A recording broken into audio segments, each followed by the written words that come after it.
Welcome back. Today is Thursday, September 20th, I think. Not exactly sure. My brother David has a birthday coming up, September 22nd. He's going to be 60 years old. Now don't be pushing those 60s, because I'm knocking up against that pretty close You've myself. got a lot more hair than he does. Oh, is that right? Yeah, Okay. yeah. Well. So, welcome. Glad you're back. I'm Steve Autrey, the pastor at Denver United Methodist Church, and my friend Paul Thompson here at Huntersville. And as we were catching up yesterday, we talked a lot, almost exclusively, about what's going on at Denver. So, Paul, what has been developing here at Huntersville since we last had the opportunity to talk?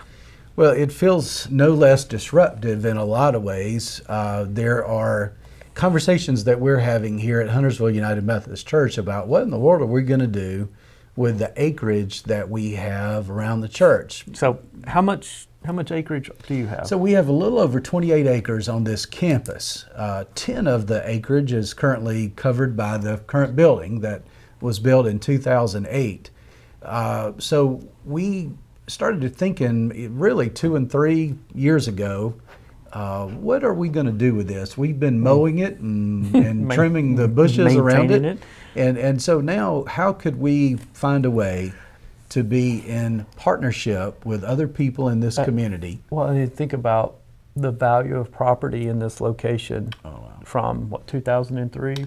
2008 is when we moved in. Okay. But yeah, that was Billy Rentz. If you know Billy Rentz, what a prince of a human being, and what a wonderful gift of God was to this church, is still to this church. Billy came and did homecoming last Sunday, and he told part of the story about how this church knew it needed to, in the 1990s, it knew it needed to expand. It was really landlocked on a place over in Ranson. And they bought land over where in Huntersville, where the present day McDonald's, Publix, all of that is. And Billy told a story in the sermon about going to a town council meeting in which the conversation was about what are the next steps the church could take in terms of developing. And it became really clear to Billy that the town had no interest in the church building there. There was the McDonald's that wanted to come in, and then there was an option for the land. Yeah. And it became clear that was not longer an option for the church to build there. And Billy talked about how upset he was when he realized that decision was being made for them. But then he relates the story of how this property on Stumptown Road, after having been talked to Mr. McCorkle, who owned the land, somebody came back and stopped by a second time and said, "Mr. McCorkle, we're still looking for land to build a church on," and wondered, that's a great piece of property. And he said, "I'm ready to sell." And it is truly a story of how disappointing life can be at times. Our dreams, our aspirations, our ideas about how things are supposed to be, and they don't work out. But then how we can look at the story of Huntersville United Methodist Church. We simply could not have ended up in a better location in Huntersville. We truly are in the heart of Huntersville. We have these 28 acres and we're surrounded by neighborhoods. And we are in this conversation now about what is God calling us to do to be in partnership with this community. What would it look like for us to open up the doors, create spaces, make room at the table so that other people could join us on this piece of property, and that we could become partners in helping foster lasting relationships with Jesus Christ. That's our mission statement. So that was a lot to tell you that, man, we're deep into those conversations. We have a partnership with what's called Wesley Community Development, kind of a quasi-United Methodist organization. They're not official, but they sure do a lot with the United Methodist Church. And those folks have great resources. They're a great asset in our conversation. So yeah, man, we're looking at that. What kind of ideas have you came up with? So I would say, based on the initial conversations, and we had this thing called a charrette where almost 100 people gathered, and there were 16 tables. Everybody had a map of the property. Everybody was given complete and total, you just dream what you want to dream on here.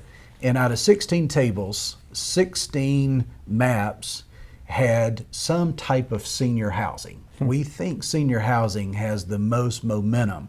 Now, exactly what that's going to look like, I don't think we know yet. Exactly what type of senior housing, all of that is to be determined. But senior housing seems to be something that rises up. There have been some other things. Possibly a medical building. We are really sure that there's going to be a middle school that's going to come in across the street from us. Is there something that we can do that would be a blessing to the parents and to the children who come to that school, so that they have quick access to an orthodontist or a dentist or a medical building? Maybe those seniors who will be living on our campus need access to a medical building.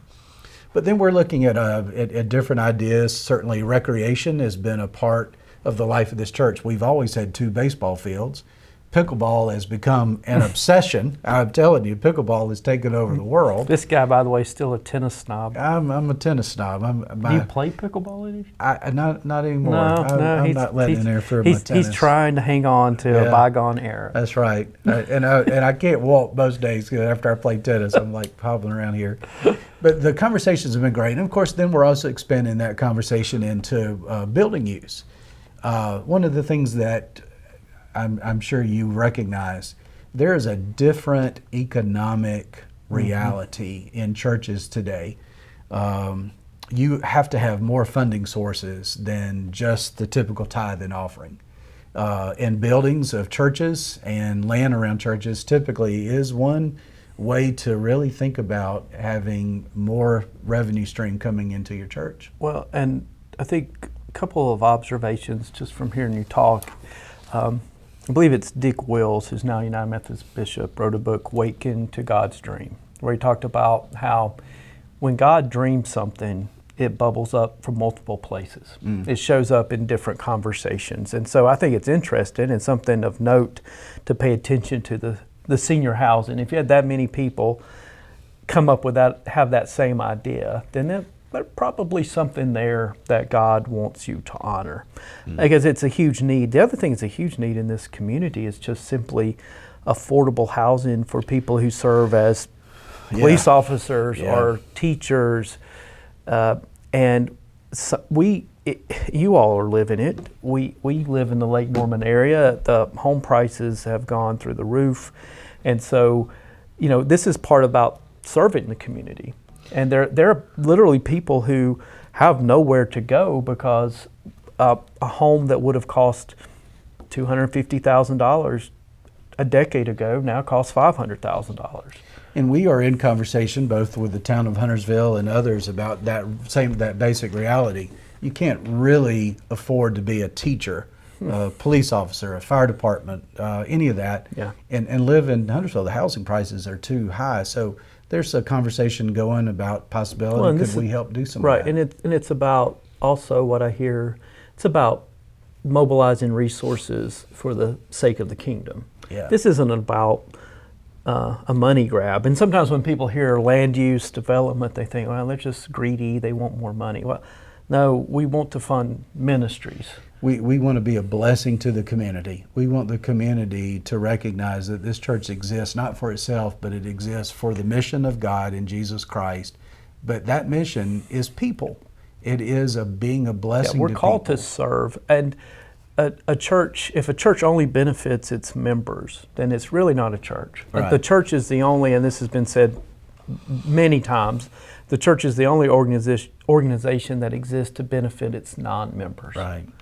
So, if I'm looking for a scriptural foundation of where we are as a congregation coming out of COVID, coming out of our own conversations around the future of the United Methodist Church, then I'm turning to 2 Corinthians chapter 4, verses 7 through 11, and maybe you'll read that for me since I don't know if you've got glasses enough to read it or not. I can read it. You can read that? Without glasses. Good for you. I just can't see over there without my glasses.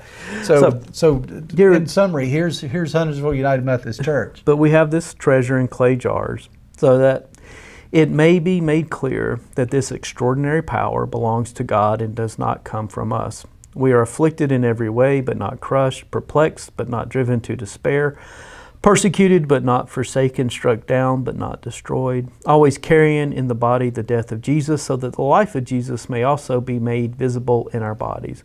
For while we live, we are always being given up to death for Jesus' sake, so that the life of Jesus may be made visible in our mortal flesh. So twice in the history of Huntersville United Methodist Church, representatives from the conference came to close it. Of course, it's been a few years. That's been recently, but yeah, twice in the history of Huntersville United Methodist Church. So there's always this sense in which we've been through ups and downs.